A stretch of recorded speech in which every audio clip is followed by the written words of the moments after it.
Welcome to Season 3 of Yoga Corner Chats, where we dive deep into the wisdom of purpose-driven women who are rewriting life's rulebook. I'm your host, Shelby Phoenix, and I'm thrilled to embark on this transformative journey with you. This season, we're breaking free from the ordinary, celebrating the extraordinary, and embracing the unapologetic pursuit of authenticity. Join us as we explore stories of resilience, self-discovery, and the pursuit of an uncharted path. Our conversations are more heart-centered than ever, delving into the core of what it means to lead a life in alignment with your values. We're shattering societal norms one episode at a time and redefining success on our terms. Each week, we'll be joined by incredible women, entrepreneurs, yoga teachers, wellness warriors, and more, who are daring to be different and inspiring us to do the same. Get ready for an abundance of inspiration, empowerment, and unfiltered authenticity.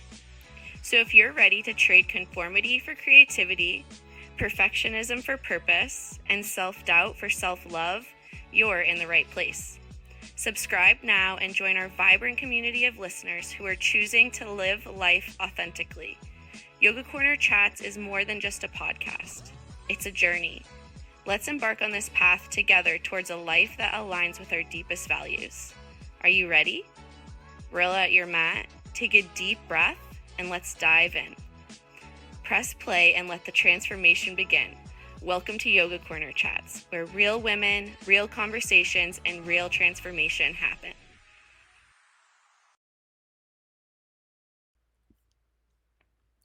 Welcome back to another enlightening episode of Yoga Corner Chats. I'm your host, Shelby Phoenix, and today we're delving into the fascinating world of navigating the job search journey without burning out. Joining me is the incredible Liora Alvarez, a queer and neurodivergent career coach, here to share her expertise and insights. Liora has made it her mission to guide job seekers with intention, helping them bring mindfulness to their job searches and navigate the corporate landscape while staying true to themselves.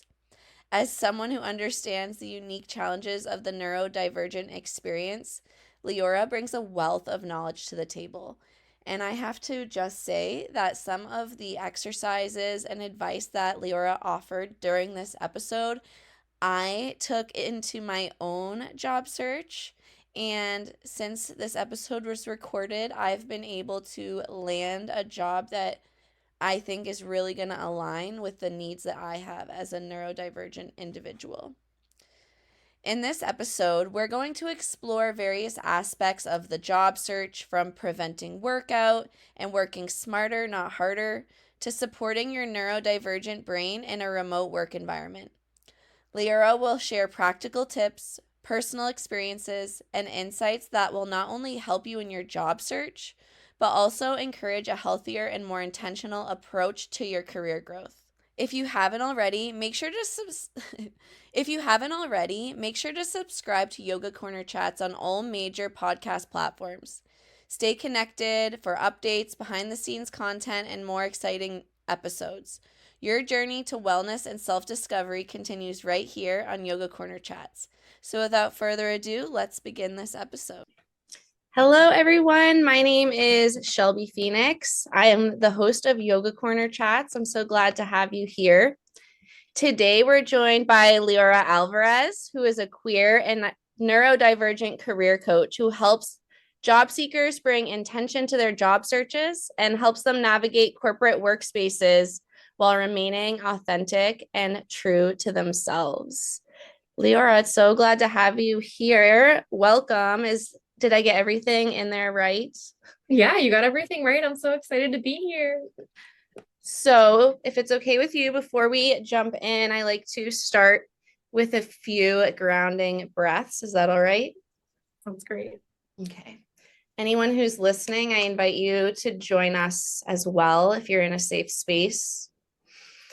Settle down into your feet, your bottom, whatever's touching a surface. Maybe the palm of your hands.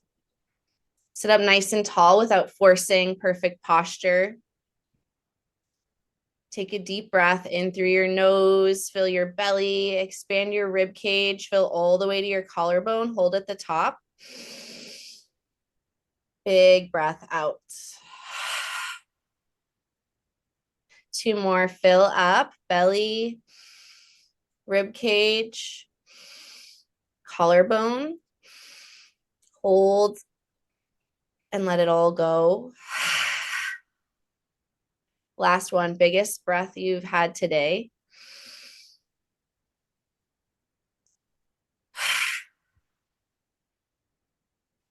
And whenever you feel ready, if your eyes are closed, you can gently open them, come back into this space.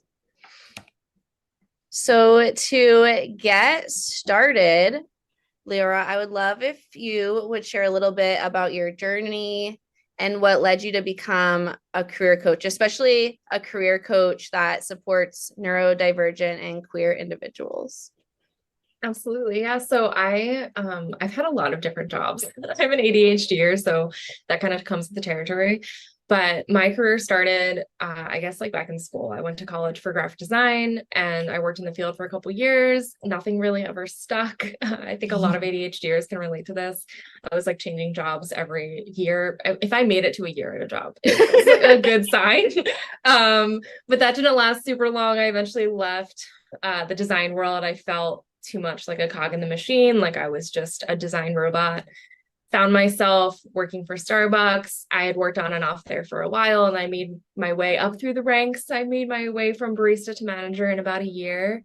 And then retail life and having to manage a store that was open quite a lot was really tough for me, and just led to a lot of burnout. So I found myself in recruiting.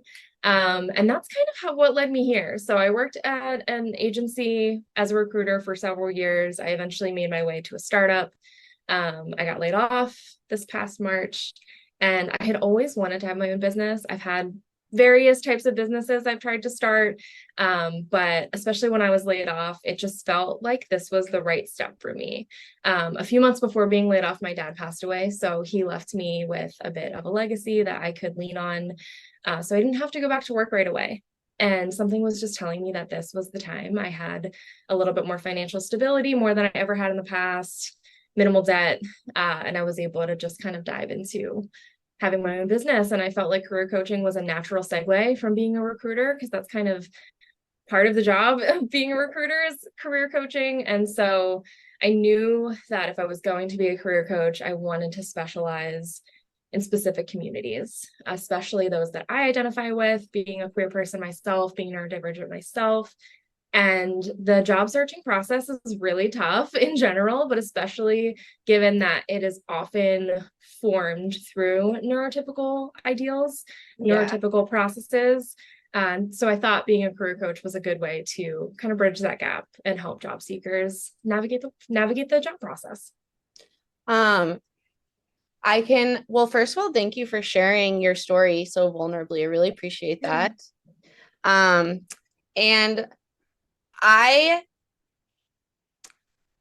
there's so many things I want to comment on about that. I think what I'll pull out is like talking about like burnout in certain positions and jobs you've been in.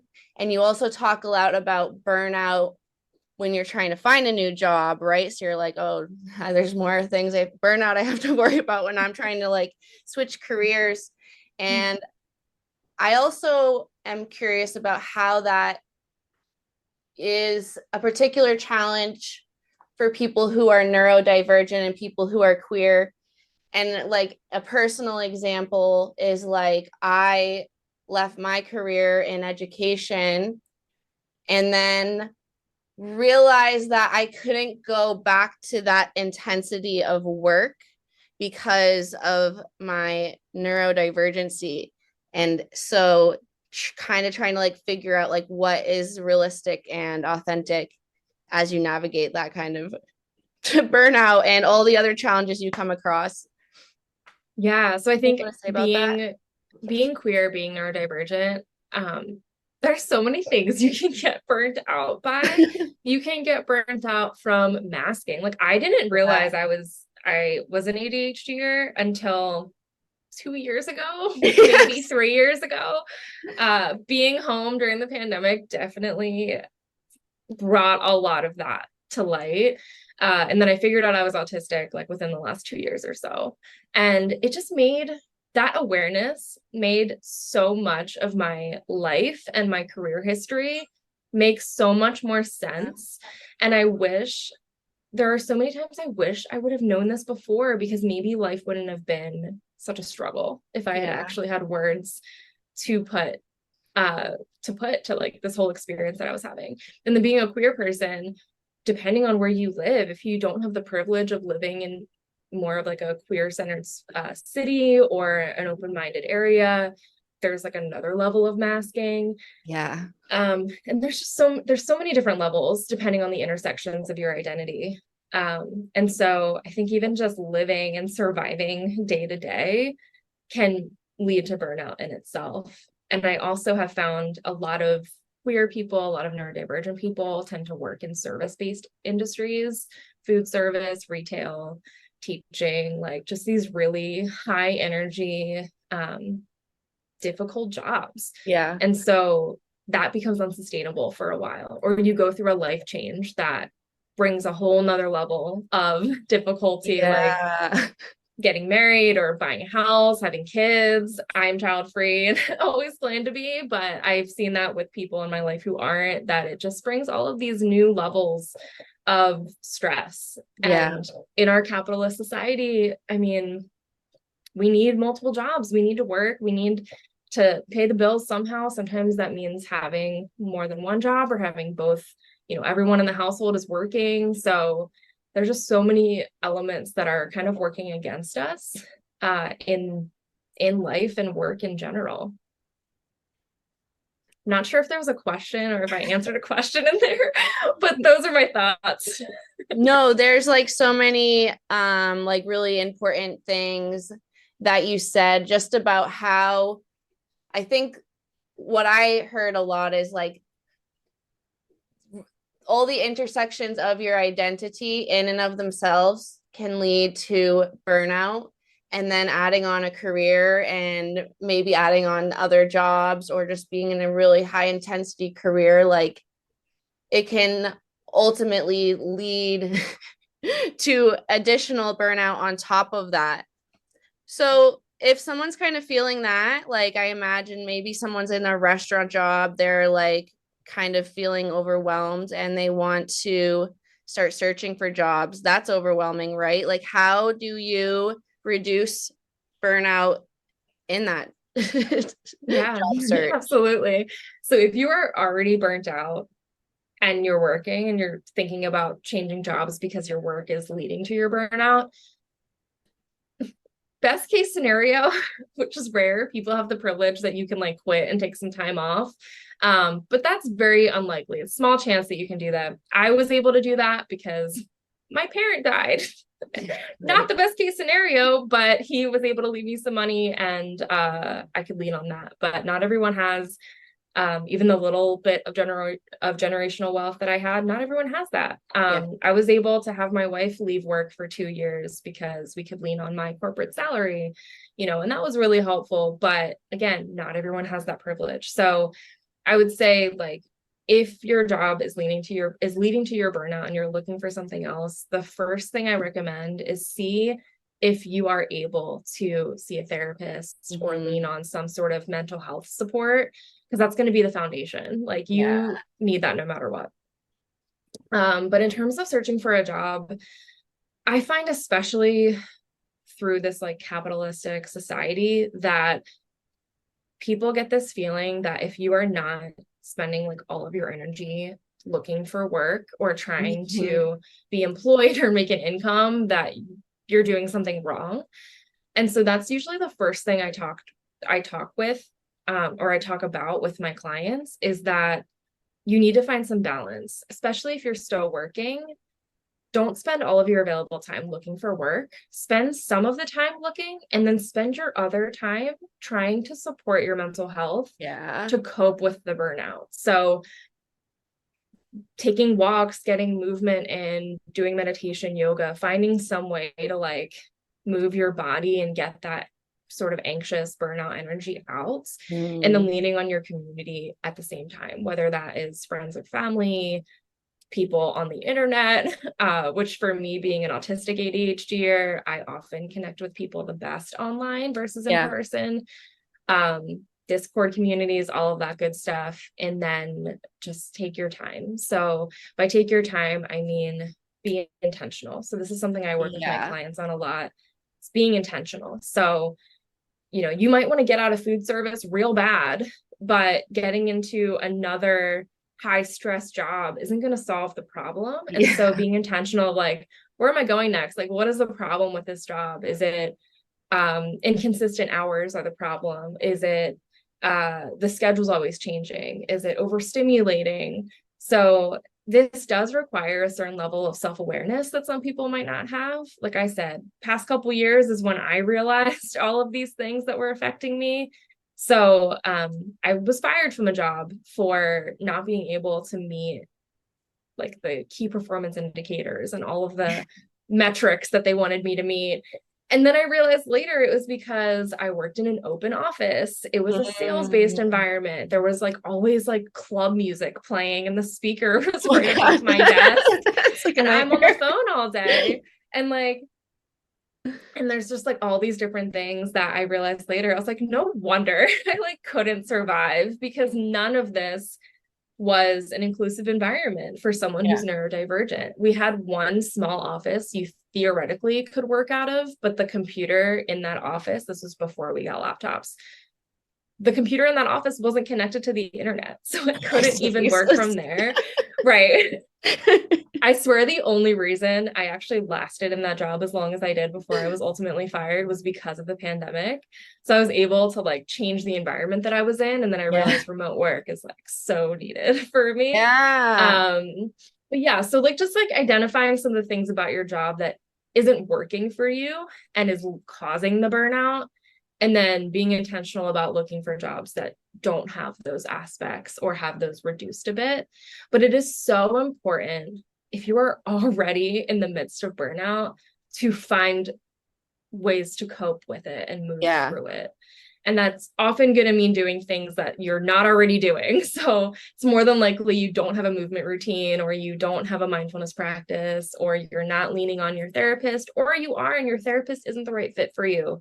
So there's just like certain things that you can do to help reduce that as you move forward and look for other jobs.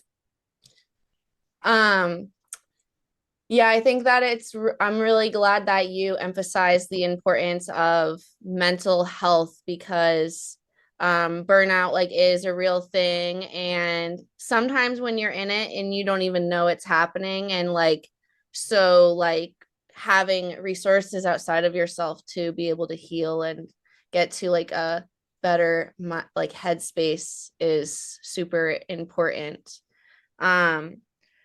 So you also talked about how ADHDers especially are stereotyped this way, right? Bouncing from like career to career or job to job. And that kind of like investigation of what kind of job is going to work for you, like asking those questions you were saying before. So like for me, I have been, you know, a teacher and an artist and this and that, and now I'm unemployed. I'm not burnt out, but I'm confused, right? Like, I'm a little confused about trying to navigate the resumes online, a little confused about like where I want to be, that intention moving forward. Where's a good place to start? Yeah. So if we're treating you like a client, I would say always start with starting to think through, what have you liked about things you've done in the past? Like think about the other jobs you've had, other experiences that you've had. Are there things that you would be happy to do again? And things that in the past you have had no problem doing that you were good at, or that gave you a sense of like accomplishment at the end of the day. And I would also think about the things that you like to do. So I find with a lot of clients, I ask, what do you like to do? And they start telling me all the things that they're good at. I'm like, that's not the question. What do you like to do? Because just because you're good at something doesn't mean you like to do it and you enjoy it. So I would say, like, start there, figure out, of your past experience, what are the things you actually enjoy doing? And then that can maybe help you figure out what the next step is. So if you can list out the things that you really like doing, you can often find a theme. So many of the clients I work with, the things they like doing are very like structured. Like they love data entry or like distilling information from data, or a lot of the folks I work with like create like creative stuff, like designing things or writing, stuff like that. So if you can figure out the things that you like to do, it can often help you figure out what jobs to apply for. And I also get this question a lot of like, oh, I've done a million things and like my resume is like a hodgepodge of stuff and it's all over the place. So same approach. What do you like to do? What are you willing to do again? And then leave everything else off of your resume. I also like to use like LinkedIn. On LinkedIn, you can search by skill set. So let's say you like to manage social media calendars, or you like to work with budgets. You can like put that in the search bar, and then it'll help you kind of get some ideas for jobs that maybe have that as a part of it. Yeah, so kind of starting with what you like to do, and then branching off of that to kind of get more and more specific, it sounds like. Yeah, exactly. Because if you can figure out what you like to do and the things that you've enjoyed in the past, it'll be much more clear as to which jobs you should go after. And then on the flip side, also noting what would you never want to do again? Yes. Like, what are the things that you're like, this is like a walk away type of thing. So that's kind of, actually, this is a good sort of exercise to do, is the wish, want, and walk. So wish, want, walk. What do you wish for? These are the things that are like the ultimate goal. Like you almost feel like a little like, ooh, like giddy if you like think about them. Like I want to make like 200,000 a year. Or like, I want my company to pay for all of my health insurance. Like I don't have to pay anything towards it. Or, I want a fully remote job. For some people that feels like so out of reach. So that's kind of like the wish, like the out of reach things. Yeah, exactly. So the want are the things that you would be like more than happy to wake up in the morning and go do, whether it's the type of work, the type of company, the salary, what are those things that feel a little bit more realistic, but you'd be more than happy with. And then the walk is everything else that you're like, no way, I would not accept this. I wouldn't accept the pay. I wouldn't accept the type of job. I wouldn't accept this type of company. If you can define your wish, want, and walk, you are way ahead of the game than most job seekers. And now you have like a blueprint, or at least like a lens to kind of think through and search through. So you'll be very clear on what you'll accept and what you won't. And you'll save a lot of energy with this, because you're not going to apply for stuff that doesn't fit within that want or wish category. Yeah, I feel like for me, like going back to my resume again, like if I am looking through that little exercise, I feel like for me that helps with like decision fatigue. Like I'm like, oh, okay. Yeah. Focus. Exactly. Especially the walk away, because I think that when we have like something high to reach for, like, and then your floor, your ground bottom, no hard pass, like I think you're kind of like bringing the floor up a little bit, like setting expectations higher for what you will expect from your employer and what you expect from yourself. Exactly. And I also feel like, if you've spent 10 years in food service, it's going to be really hard to picture yourself in a different type of job. So I think this is where things like imposter syndrome come in, where you're like, who am I to get this kind of job? Or you start thinking like, there's other people who can do this job, and like, what's the point of me applying? And those aren't productive thought processes. Even though they come naturally, they are not productive thought processes. or supportive thought processes would be a better way to phrase it. So, we really do have to watch our self-talk. This is something I talk about with my therapist all the time, is watching my self-talk. So, I feel like this comes with ADHD, at least in my experience, but like I very quickly go to like comparison and imposter syndrome thoughts and negative thoughts, all the what ifs. And so it's been an exercise for me to try to go the opposite. Okay, like, yeah, like what if someone else is more qualified, but what if they're not? What if I'm the most qualified person for this job? And so this is where actually things like visualization can really help, is taking the time to actually visualize, what would this mean for you? What would this look like for you not have to work, from 2 to 10 p.m., but have a more consistent schedule? What would it look like to like be home for dinner? What would it look like to have energy? What would it look like to have your weekends off? And if you can kind of go through that in your mind, it starts to feel more real. And there's actually like real data on visualization and the efficacy of it. So it's not just like, as much as I love the spirituality and like woo-woo stuff, visualization is actually scientifically based. So even for skeptics, like this works. It's been proven to work. So that's one of the things that I'll recommend to folks, is like, if it feels totally out of reach, just start visualizing it, because you'll see yourself actually doing the work, being in that type of job, not being in like the type of job that burns you out, and it'll start to feel more real and you'll feel more confident, which makes the whole process easier. Yeah, absolutely. Your brain's going to like seek out solutions to like what you input to it. Yeah. One way that I had, Janelle, she was on this season. She said what she teaches her clients is to ask themselves empowering questions. So like you just did that, right? So you could say, I'm not qualified for this. Like, why would I even apply? And that's disempowering, right? You feel shitty after, like you don't apply for the job, whatever. Or you ask yourself the empowering question, like, what if I am the most, qualified for this position, and how that changes your output. Did you have calls? Did you get a project finished? Things like that, just things that made you feel good, that were kind of checked off your list. And then writing down things that helped you grow or learn, maybe people that you talked to or networked with. And then I also like to write down things that you need more support with. And so the main goal of this like self-documentation is basically to kind of give yourself praise and check in with yourself and say, okay, this was a good week. This was a week where I accomplished all of this stuff, and it helps with sort of that time blindness and like recall struggles that we tend to have. And then it also helps because when performance conversations come around, you have documentation of all of this great work that you did.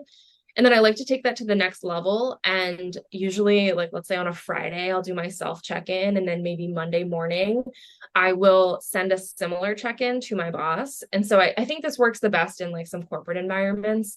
But if you email with your boss and like emailing is normal, or Slack or something like that, you can send them your Monday morning check-in. You're going to include a couple of those great things that you did the week before. And then anything that you need support with, that is when you're going to bring it up. So you'll say, I have this coming up and I have a question about this, or I'm working on this and I'm kind of stuck and I need the help with this. And so you're asking for help, you're showing your accomplishments, but you're also, most importantly, giving them very clear communication, which is helpful for you and for your boss to help eliminate any like miscommunications or misfires or lapses in communication. So that's like my main way I think any neurodivergent person can accommodate themselves in work, is to just start writing things down and checking in with yourself, and then leaning on your manager for that too. Yeah, self-praise is so important. And I think when you have, memory challenges or time blindness, it's a lot easier to like not be able to see like the progress from start to finish, because you get so jumbled up in the middle of it. Yeah. So as we're starting to come to the end of our time together, I wanted to know if there's anything exciting that you wanted to share with anyone listening. Yeah. So I'm really excited for next year. I'm like kind of overhauling all my offerings, but I have a new like group program coming out.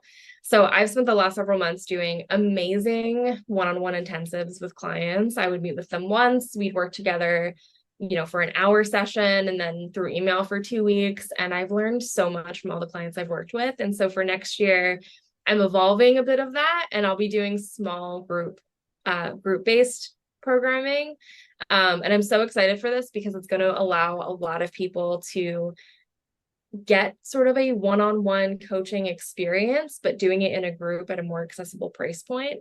And then I'll be offering one-on-one still, but in a more long-term way. So you can sign up for 3 months and then work with me more ongoing.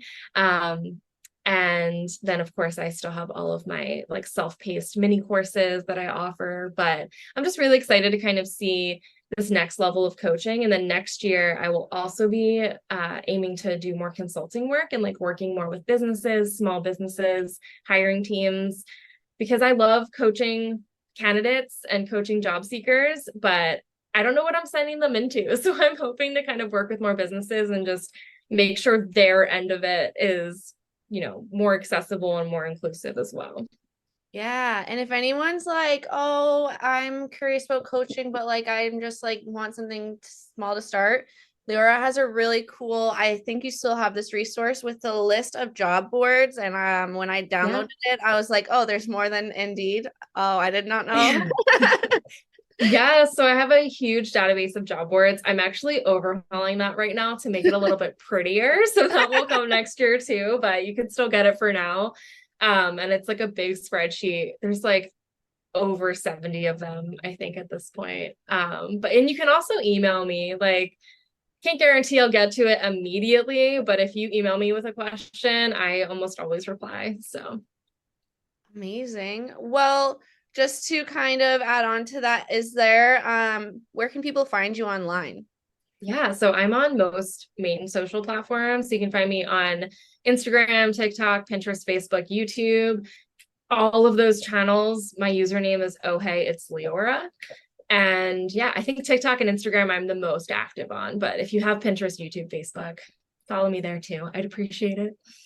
I will pop all of that into the show notes of this episode. I want to end by sending you gratitude, Liora, for taking the time, for sharing your expertise and your story. Really appreciate it. Absolutely. I'm so excited I could do this. And thank you so much. I'm grateful for you to inviting me here. And that wraps up another powerful episode of Yoga Corner Chats. A massive thank you to our incredible guest, Liora Alvarez, for sharing her valuable insights on navigating the job search journey with intention and authenticity. If you found Leora's wisdom inspiring, which I'm sure you have, be sure to connect with her on social media. You can find her social media handles in the show notes of this episode. Feel free to reach out, ask questions, or share your thoughts on today's episode. As we gear up for more exciting episodes to end out Season 3, don't forget to subscribe to Yoga Corner Chats on your favorite podcast platform.